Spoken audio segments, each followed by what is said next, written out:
यानी कि ना प्रॉफिट हो रहा है ना लॉस हो रहा है। तो हो क्या रहा है असल में? क्यों इस पीरियड के बाद आपका एक्शंस डिसाइड कर देता है कि आप लॉस मेकिंग ट्रेडर बनोगे कि प्रॉफिटेबल जाओगे? फर्स्ट अटेम्प्ट में पैसा कमाए और फिर सारा पैसा आके लूज कर दिया। हर ट्रेडर ब्रेक इवन स्टेज को फेस करता है और अगर इस स्टेज में वो अपने आप को मेंटेन कर लिया, वो समझ गया कि किस टाइप से इस जर्नी में एक्शन लेना है, किस टाइप से ब्रेक इवन पीरियड से निकल के प्रॉफिटेबल जर्नी में जाना है, या फिर अगर लॉस मेकिंग जर्नी में है तो ब्रेक इवन तक पहुंचना है, या अगर मान लो प्रॉफिट में थे और गिरना शुरू किए और ब्रेक इवन पे सस्टेन करना ताकि फिर से वापस प्रॉफिट में जा सके, तो ये जो पीरियड होता है ना ब्रेक इवन पीरियड, ये बहुत ज्यादा ही प्रीसियस पीरियड हो जाता है। और उस टाइम पे उस पीरियड में आपका एक्शन ही बताता है कि आप आगे जाके क्या करोगे। तो अगर कोई ट्रेडर अभी ब्रेक इवन पीरियड में नहीं है तो पहली बात, कैसे वो उस पीरियड तक जा सकता है? क्योंकि प्रॉफिटेबिलिटी का रास्ता ब्रेक इवन होते हुए पहुंचता है। और दूसरा, अगर कोई ट्रेडर बाय चांस किसी तरह कोई बड़ा प्रॉफिट करके या ब्रेक इवन पीरियड पे एक बार आ जाता है तो उस समय अपना माइंडसेट को कैसे मैनेज करना। और तीसरा, अपने ब्रेक इवन पीरियड में जो जो मिस्टेक्स किए थे, दोबारा अगर फिर से लाइफ आपको मौका दे, उस जगह पे पहुंचा दे, आपका सारा लॉस रिकवर हो जाए, तो वो मिस्टेक आप फिर से ना करो। इसके लिए आपको अवेयर होना बहुत इंपॉर्टेंट है कि क्या चीजें मैटर करती है। तो आज इस वीडियो में मैं आपको पूरा डिटेल में, आप बोलोगे यार इतना टाइम पास क्यों कर देते हो टॉपिक को समझाने से पहले, 5 मिनट तो टॉपिक का ज्ञान ही दे देते हैं। तो देखो, बात यह है ना कि किसी भी प्रॉब्लम का सॉल्यूशन निकालने से पहले आप प्रॉब्लम को जानोगे तभी उसका सॉल्यूशन निकलेगा। एक डॉक्टर के पास जाते हो तो आप क्या चाहते हो कि वो सारा प्रॉब्लम सुने, इसके कारण प्रॉब्लम मस्ट इंपॉर्टेंट है जानना। तो चलिए इसका सॉल्यूशन, क्योंकि प्रॉब्लम तो आपको पता ही है, सॉल्यूशन के लिए ही आप ये वीडियो देख रहे हो। तो आज इस वीडियो को कंप्लीट होने से पहले आपका माइंड ब्लो करने वाला इस टाइप का सॉल्यूशन देके जाऊंगा, जिसको अप्लाई करोगे तो आपका जर्नी डेफिनेटली बदलेगा। तो चलिए स्टार्ट करते हैं वीडियो। तो इस चीज को समझाने के लिए डिजिटल पेन एंड पेपर का यूज करना पड़ेगा ताकि आप इस चीज को अच्छे से रिलेट करके समझ पाओ और इसका सॉल्यूशन निकाल पाओ। देखो, सबसे पहला चीज क्या है कि आप हो ब्रेक इवन पीरियड में, ब्रेक इवन पीरियड में। सबसे पहले इस चीज को जानना, मेरा स्पेलिंग कुछ गलत होता है तो मैनेज कर लेना, लेकिन नॉलेज आपको राइट देके जाऊंगा, ठीक है? ब्रेक इवन पीरियड को क्या कहते हैं? ब्रेक इवन पीरियड जब आप ना लॉस कर रहे हो, ठीक है, और ना आप प्रॉफिट कर रहे हो, ठीक, यानी कि ना प्रॉफिट हो रहा है ना लॉस हो रहा है। तो हो क्या रहा है असल में? हो रहा है टाइम पास, आपका समय जा रहा है, ठीक है, एफर्ट जा रहा है, एनर्जी जा रहा है। आप क्या होता है कि 10 दिन ट्रेड करते हो और 10 दिन में लॉस प्रॉफिट करते करते 2500 कमाया, ठीक है, फिर एक दिन लॉस किया, 2 दिन लॉस किया, 3 दिन लूजिंग पीरियड में जाके फिर से 2400-2500 लॉस कर दिया और मिला जुला के end of the month UM आप 0 या फिर माइनस या फिर प्लस 100-150 रुपए में रहते हो। अब ये जो पीरियड होता है, ये मैंने फेस भी किया है विद रिपोर्ट, आपको एक वीडियो भी बना के दिया था शुरुआत में, कैसे ऐसा पीरियड होता है, क्यों इस पीरियड के बाद आपका एक्शंस डिसाइड कर देता है कि आप लॉस मेकिंग ट्रेडर बनोगे कि प्रॉफिटेबल जाओगे। ये बहुत ज्यादा इंपॉर्टेंट चीज हो जाता है। देखो, होता क्या है ना, अब इस पे भी अगर मैं थोड़ा सा डीप में जाऊं, मैं चाहता हूं कि डीप में ही वीडियो बने ताकि आपको भी मजा आए। देखो, आप अगर मान लो एक मंथ का हम लोग निकालते हैं, एक मंथ का रिजल्ट निकालते हैं, एक मंथ रिजल्ट, ठीक है, तो क्या होता है कभी कभी क्या है कि आपने छोटा छोटा प्रॉफिट, मतलब कि ऐसे, ये आपका मान लो अकाउंट का कर्व है, ऐसे ऐसे करके यहां तक लेके गए इसको, ठीक है, मान लो आपका अकाउंट साइड था 25 की, ठीक है, इसको लेके गए आप 28 के तक, ठीक है, लेकिन उसके बाद फिर अचानक से एक मिस्टेक किए, थोड़ा सा ऊपर गए, फिर एक मिस्टेक किए और यहां तक आ गए। अब फिर आप उसी लेवल पे आ गए 25 के, जहां से आप वापस बाउंस बैक किए थे। अब देखो, मैं आपको बताता हूं, प्राइस एक्शन ट्रेडिंग आप लोग सुनते होंगे, price action, candles, chart pattern, यही सब चार्ट पैटर्न देखते हो ना। ये जो चार्ट पैटर्न होता है वो रियल लाइफ चार्ट पैटर्न होता है। इसी टाइप से ये जो इस टाइप का आप चार्ट पैटर्न देखते होगे ना, सपोर्ट पे बाय किया, सपोर्ट से गया गया गया गया ऊपर चला गया, लेकिन डाउन ट्रेंड में आ गया। आप सोचते हो कि ये एम बनेगा, लेकिन एम ना बन के ये यहां से वापस से रिट्रेस करके नीचे सपोर्ट पे आ गया। अब ऐसे सिचुएशन में अगर इसका भी एक पॉइंट डीप जाए, सबसे पहले प्रॉब्लम को और डीप में समझ लेते हैं, तभी एक एक स्टेप डीप जाएंगे ना तो मजा भी आएगा। देखो, 3 टाइप से लोग ब्रेक इवन पीरियड में आते हैं। इस चीज का मैं डीप में जाऊंगा, मजा आ गया मुझे देख के कि क्या मैं बताने वाला हूं ना, दिल खुश हो जाएगा। देखो, पहला स्टेज क्या है ना कि जो फर्स्ट अटेम्प्ट में पैसा कमाए और फिर सारा पैसा आके लूज कर दिए, ठीक है, एक ब्रेक इवन ये हुआ। दूसरा ब्रेक इवन पीरियड क्या है ना कि लोग लॉस किए थे बहुत सारा और फिर सारा पैसा जो है रिकवर कर दिए। दूसरा ब्रेक इवन ये पीरियड हो गया, ये हो गया फर्स्ट टाइप, ये हो गया सेकंड टाइप। और तीसरा जो ब्रेक इवन पीरियड है वो होता है ये कि आप ना लॉस किए ना प्रॉफिट किए। ये जो पार्ट है ये पार्ट 3 है। इसमें से जो सबसे बेस्ट वाला ब्रेक इवन पीरियड होता है ये वाला, ये होता है, क्योंकि इस चीज में ना आपने मान लो 5 लाख से स्टार्ट किया था और 5 लाख में से घट के 2 लाख तक आ गए थे आप, और सारा का सारा पैसा रिकवर करके वापस से 5 लाख पे चले गए। यानी कि आपके पास ऑलरेडी स्किल आ गया है, आपने इतना लॉसेस जो किया वो सारा कुछ रिकवर कर लिया। यहाँ पे भी माइनस पॉइंट होता है, ऐसा नहीं है कि इस पीरियड के बाद आपको दिक्कत नहीं होगा, ये पीरियड में यहाँ तक आ गए तो आपका प्रॉब्लम सॉल्व हो गया, लेकिन ये पीरियड सबसे बेस्ट पीरियड है क्योंकि यहाँ पे आपने जितना लॉसेस किया था उस लॉसेस को रिकवर किया। इसका मतलब आपके पास स्किल है, इसका मतलब आपके पास माइंडसेट है, आपके इसका मतलब कि आपने साइकोलॉजी को मास्टर किया है। लेकिन इस चीज के बाद क्या होता है इसको भी डीप में बताएंगे। दूसरा, ये जो पीरियड होता है ये सबसे काइंड ऑफ डेंजरस होता है, ये अर्ली स्टेज में होता है ये वाला। इसमें क्या होता है ना, आप स्टार्ट करते हो मान लो 1 लाख से, ठीक है, और गेम को समझे बिना आप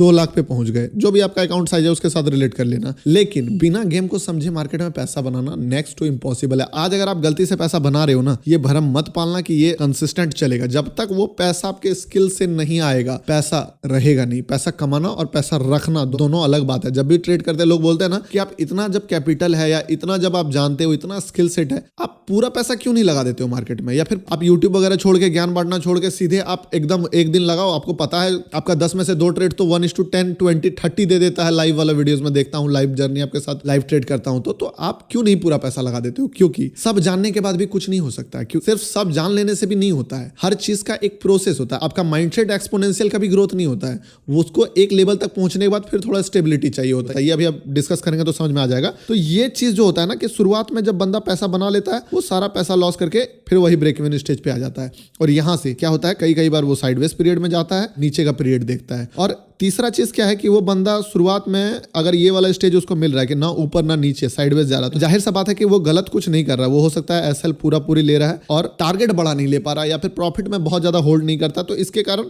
लॉस तो नहीं हो रहा है बट प्रॉफिट भी नहीं हो रहा। अब मैं आपको बताता हूं, इसका दोनों चांस है, ऊपर भी ब्रेकआउट, नीचे ब्रेकडाउन। ये ब्रेकआउट भी दे सकता है, ब्रेकडाउन भी दे सकता है। अब मैं आपको जो बातें बता रहा हूं वो बात सुनना बहुत ज्यादा इंपॉर्टेंट हो जाता है। देखो, पहला चीज, जो पहला स्टेज आपको बताया, ठीक है, ये वाला बंदा इस स्टेज पे गया और वापस से जो है यहां तक आ गया। अब होता क्या है ना, माइंड एक तरीके से काम करता है। माइंड जो है उसका एक पैटर्न होता है माइंड का वर्क करने का। आप जब ट्रेड लेते हो, अगर आपको बिना एफर्ट का पैसा बनना शुरू हो जाता है ना, तो आप एफर्टलेस होकर ट्रेड करना शुरू कर देते हो। अब इस चक्कर में ये जो 1 से 2 लाख बना, इसमें बंदे ने ज्यादा एफर्ट डाला नहीं। उसने बस बाय किया या किसी का टेलीग्राम फॉलो कर लिया या किसी का लाइव देख लिया। फॉर एग्जाम्पल मेरे ही लाइव से मान लो, सब एक ही बंदा का मैं अगर एग्जाम्पल दूं, तो एक बंदा था, वो बोला कि सर आप 5 दिन बाद में आपका कोर्स ज्वाइन करूंगा, आप बता दो पूरा प्रॉफिट लेकिन आप कमवा के दोगे मार्केट से। तब मैं बोला ठीक है, चलो यही सही। आप इसी बहाने 5 दिन लाइव तो देखोगे तो समझ में आ जाएगा कि ट्रेडिंग क्या है। मैं ये सोच के बोला था। पहला ही दिन तो भयंकर प्रॉफिट कर दिए, देखा जाए तो पहला ही दिन वो कोर्स का फी रिकवर कर लिया। लेकिन over trade, revenge trade, emotional trade करके वापस से बैक टू जीरो आ गए। क्यों? क्योंकि जब आप परफॉर्म करते हो ना इस जगह पे, समझे, आपका माइंड का जो स्टेट होता है वो चला जाता है केयरलेस स्टेज में। और वो केयरलेस स्टेज कब तक रहेगा पता है? जब तक कि आपको झटका नहीं लगेगा। आप एक देखना, जिसका पापा का कोई बिजनेस है, पूरा स्टेबिलिटी है, करियर का कोई टेंशन नहीं है, वो कुछ नहीं करेंगे तो कुछ होने वाला नहीं है। या फिर आप एक ऐसा एज ग्रुप देखो जिसमें कि लोगों को पता नहीं होता कि अगर हम काम नहीं करेंगे, पैसा नहीं कमाएंगे, एफर्ट नहीं करेंगे, कोई करियर अपना सेट नहीं करेंगे, तो आगे जाके मुझे कोई प्रॉब्लम होने वाला है। तो वो केयरलेस स्टेज में जाता है। वो देखोगे आप, दुनिया जहान का नशा करेगा, आवारगी करेगा, ठीक है, लोगों के साथ घूमेगा, फालतू का काम करेगा, इधर उधर मतलब लड़ाई झगड़ा करेगा। लेकिन एक पॉइंट के बाद बंदा सीरियस होता है। कब सीरियस होता है? जब रियलिटी हिट करता है। तो रियलिटी कब हिट करेगा आपको? जब आप शुरुआत से केयरलेस लेवल पे यहां तक गए, आपको लगेगा लाइफ तो मस्त है, और उसके बाद जब यहां पे आ जाओगे ना वापस से 1 लाख पे, अब जाके रियलिटी हिट करेगा कि आपने जितना कमाया सब चला गया। अब ये रियलिटी जब हिट करता है ना बंदों को, समझे, ऐसा ही चार्ट पैटर्न भी काम करता है। अगर आप प्राइस एक्शन भी सीखना चाहते हो ना, सपोर्ट रेजिस्टेंट ट्रेंड लाइन का जो साइकोलॉजी होता है वो भी समझ में आ जाएगा। तो ये यहाँ जब रियलिटी हिट करता है तब बंदा थोड़ा केयरलेस हो, नो ब्रो स्टॉप लॉस लगाना होगा, नहीं फालतू का ट्रेड नहीं ले सकते हैं, सुबह उठ के कोई भी रैंडम ट्रेड नहीं, दूसरे के भरोसे नहीं ले सकते, नहीं स्टॉप लॉस को टाइट लगाना, नहीं रिस्क को मैनेजमेंट करना होगा, ज्यादा क्वांटिटी नहीं ले सकते हैं, गैम्बलर की तरह काम करने से नहीं होगा। तब वो यहाँ पे सीरियस हो जाते हैं, फिर छोटा छोटा रिजल्ट मिलता है, फिर ये जोन में जाते हैं, ठीक है, यहाँ पे जाते हैं, तब जाके कहीं इसके बाद साइडवेज पीरियड स्टार्ट होता है, समझे। और अगर बंदा इस पे भी केयरलेस स्टेज पे रहेगा तो क्या करेगा, पूरा का पूरा पैसा मार्केट में दे देगा, जीरो करके बाहर हो जाएगा गेम से। अब ये लेवल पे सॉल्यूशन बता दूंगा। अब मुझे मन नहीं करता कि इतना डीप में जाए, 20-25 मिनट का वीडियो बनाए, बट आप लोग एक बार कमेंट कर देना कि क्या आप 25-30 मिनट का वीडियो देखना चाहते हो। तो अगर देखना चाहते हो तो मैं बनाते रहूंगा, टेंशन मत लो। दूसरा स्टेज क्या होता है ना, जब बंदा लॉसेज में होता है यहां तक, ठीक है, वो शुरुआत में ही केयरलेस स्टेज में काम किया, इस जगह पे उसको रियलिटी ऑलरेडी हिट हो चुका है, क्योंकि 1-2 बार उसका कैपिटल जीरो, 2-3 बार उन्होंने अपना अकाउंट जीरो कर दिया है। अब यहां से अगर वो बंदा निकला है तो कहीं ना कहीं से वो साइडवेज पीरियड से डाउन ट्रेंड में अप ट्रेंड में शिफ्ट हो चुका है ऑलरेडी। तो इस जगह जाने के बाद जब सारा लॉस रिकवर करता है, फिर माइंड जो है ना, फिर अब इसको उल्टा, उसको दूसरा, उसको रियलिटी हिट कराता है और इसको हाई कर देता है बंदे को, ठीक है। हालांकि ये फिर भी चल जाएगा, क्यों चलेगा मैं बताता हूँ। इसको हाई कर देता है, अरे भाई मैंने जितना लॉस किया था ना मार्केट में, ऑलमोस्ट सारा रिकवर कर लिया हूं, यानी कि अब मैं ट्रेडर बन चुका हूं, अब मेरे पास कोई प्रॉब्लम नहीं है। अब तो मैं जब यहां से यहां तक आ सकता हूं तो मेरे लिए कुछ भी नहीं है। और ये स्टेज में आप जब भी चार्ट को इमेजिन करो, क्या होता है, ब्रेकआउट होता है ना। लेकिन आप लोग सुने होंगे एक पैटर्न जिसका नाम है कप एंड हैंडल पैटर्न, सुने हो ना। क्या होता है कप एंड हैंडल पैटर्न? आप सोचते हो कि कप एंड हैंडल पैटर्न रटने का चीज है, कप एंड हैंडल पैटर्न रटने का चीज नहीं है, कप एंड हैंडल पैटर्न समझने का चीज है। मैं आपको यहाँ कप एंड हैंडल पैटर्न नहीं बता रहा हूं, बट आपको समझा रहा हूं कि साइकोलॉजी क्या होता है इसके पीछे, समझे। अब यहाँ पे क्या हुआ कि जब लेवल यहाँ पे आया, अब भूल जाओ कि ब्रेकआउट वगैरह इसका कुछ हुआ था, इस पॉइंट पे बंदा सोचेगा कि ओ माय गॉड ये तो मैं सारा पैसा रिकवर कर लिया, अब तो कोई टेंशन ही नहीं है, और यहाँ पे थोड़ा सा हाई हो जाएगा। इसके कारण मार्केट तुरंत अपना औकात दिखाना शुरू करेगा। होता है ना कि आपने एटीट्यूड में आए, मार्केट आपको थप्पड़ मारा, लेकिन आप इसी जगह पे संभल जाओगे क्योंकि आपने इतना पॉजिटिव देखा, इस जगह से उठ के वहां तक गए हो। ये वाला हाई आपके माइंड में चढ़ा कहाँ है, मैं आपको बताता हूँ। मेरा एक रूल है, मैं अपना नेटवर्थ हमेशा ट्रैक करते रहता हूँ कि मेरा नेटवर्थ कितना बना। जब भी मैं कोई माइलस्टोन टच करता हूँ, ठीक है, चाहे वो माइलस्टोन मान लो 5 लाख का था, 10 लाख का था, 25 लाख का था, जो भी माइलस्टोन है, उस माइलस्टोन पे जाने के बाद ना मैं खर्च करना शुरू कर देता हूँ। पता है क्या होता है कि बहुत एक्सेसिव खर्च। एक बार क्या हुआ कि एक माइलस्टोन पे गया, मैं 4-5 लाख रुपए सामान में उड़ा दिया कि ये खरीद लिया, वो खरीद लिया, इधर ले लिया, उधर ले लिया। होता यही है कि जब माइंडसेट एक टारगेट के लिए रहता है तब उसको दिखता है कि भाई मुझे मान लो 50 लाख, ठीक है, 50 लाख तक पहुंचना, जहां 50 लाख पहुंचाना, टारगेट कंप्लीट, टारगेट डन। अब उसके बाद लगता है क्या करें, पैसा बढ़ना है, अब टारगेट बदलता नहीं है आदमी का, आदमी फिर वहां से खर्च करके नीचे आना शुरू कर देता है। फिर थोड़ी देर बाद रियलाइज होता है नहीं ब्रो, 50 लाख ही लास्ट ऑप्शन थोड़ी है, इसके ऊपर भी जाना, 1 करोड़ 2 करोड़ भी है। तो कप एंड हैंडल, मैं अपना रियलिटी बता रहा हूँ, हर बार ऐसा होता है। अब तो मैं एकदम नाप लिया कि मेरा जब भी सर्टेन नंबर कोई भी टच होगा उसके बाद मेरा माइंडसेट साइकोलॉजी खराब होगा ही होगा। प्रॉब्लम ये नहीं है कि आपके साथ आपका साइकोलॉजी खराब हो, प्रॉब्लम ये है कि आपको समझ में आना चाहिए कि ये चीजें डीप साइकोलॉजी में काम करती है। तो यही चीजें अगर आपको कंफर्म करना है, कप एंड हैंडल पैटर्न देख लो, ब्रेकआउट पैटर्न देख लो, आपको क्या बोलते हैं लोग। अब यहाँ पे 2 टाइप से आपका क्या होगा कि या तो अगर आप हाई हो गए बहुत ज्यादा तो आपका मार्केट डाउन हो जाएगा, फिर आप अपने आप को कंट्रोल करके एक लेवल पे लाओगे और समझ अपना फिर से एनालिसिस बैक टू एकदम एथलीट वाला माइंडसेट लेके निकलोगे और वापस से जाओगे, इस बार दे दोगे आप ब्रेकआउट। या तो फिर क्या होगा पता है कि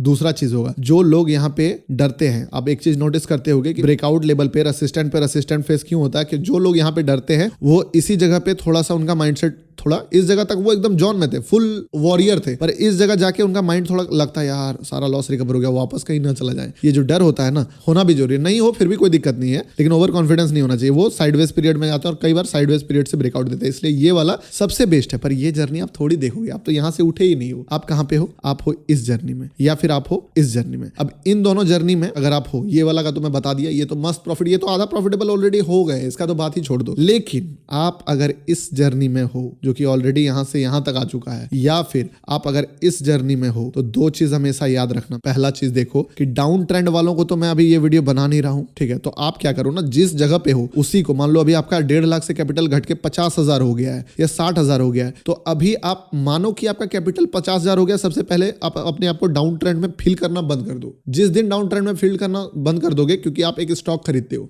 1,000 में खरीदा, थोड़ा सा नीचे आया, आपने एवरेज किया 980, थोड़ा सा और नीचे खरीदा, आपने एवरेज किया 970, 950, 940 तक उसका चांस है कि आप उस ट्रेड में पाओगे। लेकिन जब वो स्टॉक 600, 500 पे आने लगेगा ना, तब आप इस स्टॉक में प्रॉफिट नहीं कमा पाओगे। अगर आइडिया कोई 300 रुपीज में खरीदा होता तो आज वो प्रॉफिट कमाने का आशा छोड़ दो, वो ज्यादा से ज्यादा क्या बोल सकता है कि मेरा लॉस कम हो जाए। तो इसके कारण अगर वो 300 वाला लेवल रट के रखेगा कि मेरा 300 वाला लेवल आएगा तब मैं निकलूंगा, तो कभी भी वो पैसा नहीं कमा पाएगा। तो वो ज्यादा से ज्यादा क्या कर सकता है कि चलो 20 रुपए आएगा आइडिया, तो मैं निकल के कोई दूसरा स्टॉक में शिफ्ट करूंगा, ऐसा माइंडसेट होता है। और यही माइंडसेट सही है। तो अभी जितना आपको लॉस हो गया, जो हो गया वो भूल जाओ, ठीक है, एक समय के लिए भूलो और मानो कि जो आपका करंट कैपिटल है सीपी, वही पे आपको साइडवेज परफॉर्म करना है, ठीक है ना। साइडवेज उस कैपिटल को मंथ 1 महीने तक कम से कम आपको मेंटेन करके रखना है। 1000-2000 ऊपर नीचे चलता है। और अगर आप ऑलरेडी जो भी कैपिटल है उस पर सस्टेन कर रहे हो, जैसे कि इस वीडियो का मोटो था, क्योंकि मेरे बहुत सारे मेंबर्स ये डाउन ट्रेंड में, बट क्या हुआ कि हाथ लग गया जीओटी, या फिर मेरे साथ आ गए, लाइव में आ गए, कोर्सेज में आ गए, जैसे भी हो, और जर्नी में आ गए, इसलिए मैं मोस्टली उन्हीं के लिए ये वीडियो बना भी रहा हूं, ठीक है। मैं ऐसा नहीं बोलूंगा कि सब पैसा कमा सकता, लेकिन जो साइडवेज पीरियड में आ गया है ना, अगर आप थोड़ा सा केयरफुल होकर काम कर दोगे, कोई नहीं रोक सकता आपको प्रॉफिटेबल होने से। तो अब जब साइडवेज पीरियड में आप आ गए हो, अभी आपका माइंड जो है ना, वो सबसे ज्यादा तो सेल्फ डाउट में जिएगा, ठीक है। एक लूजिंग ट्रेडर को बहुत ज्यादा सेल्फ डाउट नहीं होता है जितना एक ब्रेक इवन वाले को होगा, क्योंकि लूजिंग ट्रेडर को पता है वो बार बार मिस्टेक कर रहा है, काइंड ऑफ जुआ खेलने लगा है वो। लेकिन एक साइडवेज करने वाला बंदा सोचते रहता है यार कुछ गलत तो नहीं कर रहा हूं, रिजल्ट नहीं मिल रहा। दूसरा, आप सेल्फ डाउट आपका आएगा तो सेल्फ डाउट करना नहीं है, क्योंकि आप ऑलरेडी 25% या 10% टॉप पे जो बंदे हैं उसके लेवल पे पहुंच चुके हो। दूसरा, आप एक्सपेरिमेंट करने का बहुत ज्यादा चुल मचेगा आपको। मैंने ये गलती किया था, मैंने अपने वीडियोस में डाला भी था आपको विद रिपोर्ट की कैसे मैं इस पीरियड में फंसा था। तो एक्सपेरिमेंट एकदम करना ही नहीं है। अगर एक्सपेरिमेंट करने का मूड कर रहा है आपको कि यार कुछ तो गलत मैं कर रहा हूं जिसके कारण मैं साइडवेज पीरियड में फंसा हुआ हूं, इसका उलट बात बोलो कि कुछ तो सही मैं कर रहा हूं, कि मुझे लॉस नहीं हो रहा, मैं अपना कैपिटल मैनेज कर पा रहा हूं, ठीक है, मैं माइनस में नहीं जा पा रहा हूं, मैं बराबर में हूं, कुछ तो सही कर रहा हूं मैं, सीधा बात है। और तीसरा चीज क्या होता है ना, कि आप अपने आप को किसी से कंपेयर करना शुरू कर दो। एक यूट्यूबर का वीडियो देख लिया, चाहे लाइव देख लिया, मेरे ही वीडियोस देख लिया, या फिर मेरे ही किसी मेंबर्स का परफॉर्मेंस देख लिया, अगर जीओटी में हो कि हमारे ही किसी मेंबर्स का परफॉर्मेंस देख लिया कि भाई ये बंदा तो डेली 50,000 1 लाख कमा रहा है, वो बंदा इतना कमा रहा है, सिर्फ मैं नहीं कमा पा रहा हूं, तो एक काम करता हूं, उसका स्ट्रेटेजी, उसका स्टाइल कॉपी करता हूं। अगर आप स्कैल्पिंग हो और वो चाह रहे हैं कि आप एकदम बड़ा पॉइंट पे कैप्चर करना शुरू कर दो, नहीं, आपका स्टाइल से आप ब्रेक इवन हो। सबसे बात पहले समझो कि अगर आपके स्टाइल के कारण आप ब्रेक इवन हो तो आपका स्टाइल ऑलरेडी बहुत अच्छा है, बस छोटा छोटा माइनर मिस्टेक है, वो चीज आपके साथ हो रहा है। अगर मैं आपको एक सरप्राइज बात बोलूं ना, तो मान के चलो कि साइडवेज पीरियड जो होता है ना, ये लाइफ टाइम साइडवेज होगा ही नहीं होगा, ठीक है। ये दो चीज होगा, या तो आप साइडवेज में अगर गलती नहीं किए तो ये ब्रेकआउट होगा, और अगर साइडवेज से आप फ्रस्ट्रेट हो गए कि यार साइडवेज में फंस गया हूं, तो ब्रेकडाउन होगा। तो फ्रस्ट्रेट तो होने का सोचना मत। अब बताता हूं क्यों साइडवेज पीरियड का ब्रेकआउट होगा। अगर आप साइडवेज पीरियड में हो, सबसे पहले आपका एक बहुत बढ़िया पीरियड क्या है ना कि आप बहुत ज्यादा स्ट्रांग हो रहे हो। एक कैपिटल को, मान लो 1 लाख के कैपिटल को मेंटेन कर लेना मार्केट में, सक्सीड बाद में आता है, सस्टेन पहले होता है। अगर सस्टेन कर गए आप मार्केट में 2 महीने तक विथ मिनिमल लॉस या छोटा मोटा लॉस या छोटा मोटा प्रॉफिट के साथ, आपके अंदर कुछ तगड़ा एबिलिटी ऑलरेडी डेवलप हो गया और वो एबिलिटी भी स्ट्रांग हो रहा है। दूसरा चीज, आप अगर अपने लॉसेस को मैनेज कर रहे हो तभी इसको प्रॉफिट बोल रहे हैं। तो अगर कोई स्टॉक है जो कि इधर भी जा सकता है, इधर भी जा सकता है, लेकिन एक साइड आप काट के रखे हो, मान लो ऑप्शन बाइंग का एग्जांपल, आप हमेशा 10 पॉइंट 15 पॉइंट का स्टॉप लॉस जो कि हम लोग लेते रहते हो, 10-15 पॉइंट में ही निकल जाते हो। लेकिन क्या होगा ना, कभी कभी एक ट्रेड आएगा जिसपे आप स्टॉप लॉस तो डालोगे, अब लॉस होगा तो 10 पॉइंट ही होगा, लेकिन वो ट्रेड जाएगा गलती से चल, और ऐसा चलेगा ना कि आप सोच भी, एक रील देखना मेरे चैनल पे भी दिखेगा कि अचानक से 100 पॉइंट का मोमेंटम आ गया। मतलब एग्जांपल मैं टारगेट सोच भी रहा था कि मैं निकलूंगा 20-25 पॉइंट लेके निकलूंगा, झटका बूम बूम। बट वही चीज अगर नीचे लगाता, आप बोलोगे जंप वंप होगा, बहुत कम होगा। अगर स्टॉप लॉस लगाते हो तो ज्यादा प्रॉब्लम नहीं होता है, ठीक है। तो अगर वही चीज, अगर मैं एक साइड डाउन साइड को कैप कर लेता हूं, नीचे का रास्ता गिरने से रोक देता हूं, तो वो एक ही रास्ता बचता है मार्केट को सरप्राइज करने का, वो है पॉजिटिव। तो मान लो मैं अगर 1 महीने ट्रेड करता हूं, तो ऐसा है ही नहीं कि मार्केट में 1 से 2 ट्रेड ऐसा नहीं मिलेगा जो आपको आपके एक्सपेक्टेशन से कई बड़ा प्रॉफिट दे देगा, वो भी अचानक से सडन। अब 20 पॉइंट लेने आए हो, मार्केट आपको 120 पॉइंट दे देगा। अब वो सारा ट्रेड आपको हेल्प करेगा इस साइडवेज पीरियड, चाहे वो डाउन ट्रेंड के बाद हो, अप ट्रेंड के बाद हो, या फिर डायरेक्ट साइडवेज में हो, निकलने का, ठीक है। दूसरा सबसे इंपॉर्टेंट पॉइंट कि अगर कोई बंदा अभी छोटा कैपिटल पे है, अगर 1 लॉट से लेके 5 लॉट के बीच में कोई बंदा ब्रेक इवन पीरियड में है ना, तो वो ऑलरेडी इतना अच्छा ट्रेड कर रहा है जितना बढ़िया बढ़िया लोग परफॉर्म नहीं कर पा रहे। इवन आप जिन यूट्यूबर्स को देख रहे हो, शायद वो भी इस लेवल का परफॉर्म नहीं कर पा रहे, क्योंकि 1 से 5 लॉट में जो होता है ना, मेन चीज जो होता है, अगर फुल टाइम ब्रोकर के साथ जाओ आप, तो brokerage is a big issue जब आप छोटे लॉट पे ट्रेड करते हो। तो जिस दिन आपका क्वांटिटी बढ़ गया, समझे, 1 लॉट बढ़ गया, मैं अपना क्या दिखा रहा था कि मैं मार्केट के साइड से पैसा लाता था पर ब्रोकर से हारता था। तो ब्रोकर से आप ज्यादा दिन तक नहीं हार पाओगे, ब्रोकर से हार के एक्सपेरिमेंट की दिशा में मत जाना। 1 लॉट से कमाने का आशा, मतलब फिलहाल 1 लॉट से बड़ा ट्रेडर बनने का सपना मत देखो, 1 लॉट से आप एक अच्छा ट्रेडर बनने का सपना देखो। 1 लॉट अगर आप ट्रेड करते हो तो कभी भी आप अमीर बनने का सपना मत देखो। आप 1 लॉट अगर ट्रेड करते हो, 2 लॉट ट्रेड करते हो, तो एक डिसिप्लिन ट्रेडर बनने का सपना देखो, ताकि जिस दिन डिसिप्लिन ट्रेडर बन जाओगे, वो 2 लॉट 10 लॉट 15 लॉट पहुंचेगा, और वही पैसा, वही पॉइंट आपको उससे कई बड़ा प्रॉफिट देगा जितना का प्रॉफिट आप अभी सोचने का ड्रीम ले रहे हो। लेकिन आप अभी अगर वही 12,000 से 5,000 कमाने के चक्कर में, 4,000 कमाने के चक्कर में छोटा छोटा टारगेट सोच के कि ये हो जाएगा वो हो जाएगा, अपने छोटा छोटा सपना देख रहे हो कि 15 से 20,000 बन गया मेरा, 5,000 कमा लूंगा, बहुत मत देखो। 15,000 से एक डिसेंट ट्रेडर बनने का सपना देखो। 15 को 1 लाख करने का सपना देखो ही मत। अगर गलती हो रहा है कि हाँ ठीक है, अगर मेरा 15-16 भी बन रहा है, मैं 6 महीने 15 को 15 रख दिया, वही बहुत बड़ा बात है, ठीक है। तो मैंने 15 को 15 रख लिए ना, तो आपके अंदर ऐसा कॉन्फिडेंस डेवलप होगा कि उसके बाद ब्रेक इवन रह ही नहीं पाएगा, होता ही नहीं है, समझो, रह ही नहीं पाएगा। एक कहावत भी है, ठीक है, कि आप अगर एक अमीर आदमी से सारा पैसा छीन लो और उसको 0 पे लाके रख दो, वो गरीब नहीं रहेगा, वो वापस से बना लेगा सारा पैसा। और एक गरीब आदमी को लॉटरी लगा दो, ड्रीम 11 से करोड़पति बना दो और 10 साल दे दो, वो वापस से उसी जोन में ऑलमोस्ट चला जाएगा जहां से वो स्टार्ट किया था, क्योंकि सारा खेल माइंडसेट का है। तो अगर 6 महीना आप होल्ड करते हो तो आपका माइंडसेट किस लेवल पे प्रिपेयर होगा, आप समझ रहे हो। तो इसी के साथ वीडियो को कंप्लीट करते कि अगर साइडवेज पीरियड में फंसे हो, जो मैं आपको बताया तरीका, ठीक है, जो मैं आपको पूरा इस वीडियो में समझाया, कि इसको कोई सॉल्यूशन वाला कंसीडर मत करो कि सॉल्यूशन ऑटोमेटिकली आपके पास आएगा। बस आपको साइडवेज में रहना है, साइडवेज को एंजॉय करना है, अपने आपको लूजिंग ट्रेडर मत समझो। और अगर आप लूजिंग पीरियड वाले ट्रेडर में हो, ठीक है, तो आपको जल्दी से जल्दी जो भी आपका कैपिटल है, चाहे वो 2 लाख लॉस होके 25,000 बचा हो, चाहे 10 लाख लॉस होके 50,000 बचा हो, आपको अभी करंट कैपिटल समझना है कि आपका 50 के कैपिटल है और उस कैपिटल पे साइडवेज जाना है। आपको चार्ट बनाना है कि हाँ, रोज एक ग्राफ बनाओ खुद का कि 50 से आज 55 हुआ, फिर घट के 55 से 50 हो गया, फिर 56 हुआ, घट के 48 हो गया। एक जर्नी बनाओ, आप खुद देखो अपना चार्ट। इसी टाइप से जो चार्ट्स होता है, चाहे वो चार्ट्स आदमी का हो, चाहे मैं तो इवन मेरे यूट्यूब का जो व्यूज एल्गोरिदम वाला जो चार्ट्स होता है ना, मैं उसको भी प्रिडिक्ट करना शुरू कर दिया हूँ, क्योंकि पता चल जाता है ना चार्ट्स है क्या? प्राइस है। प्राइस क्या है? लोगों का बिहेवियर है, इमोशंस है, हर चीज। वीडियो का बेस्ट पार्ट क्या लगा बताना कमेंट करके। थैंक यू फॉर वॉचिंग दोस्तों। लाइक कर देना वीडियो, तभी मुझे मोटिवेशन मिलता है इस टाइप का डीप कंटेंट आपके लिए बनाने का। थैंक यू फॉर वॉचिंग दोस्तों।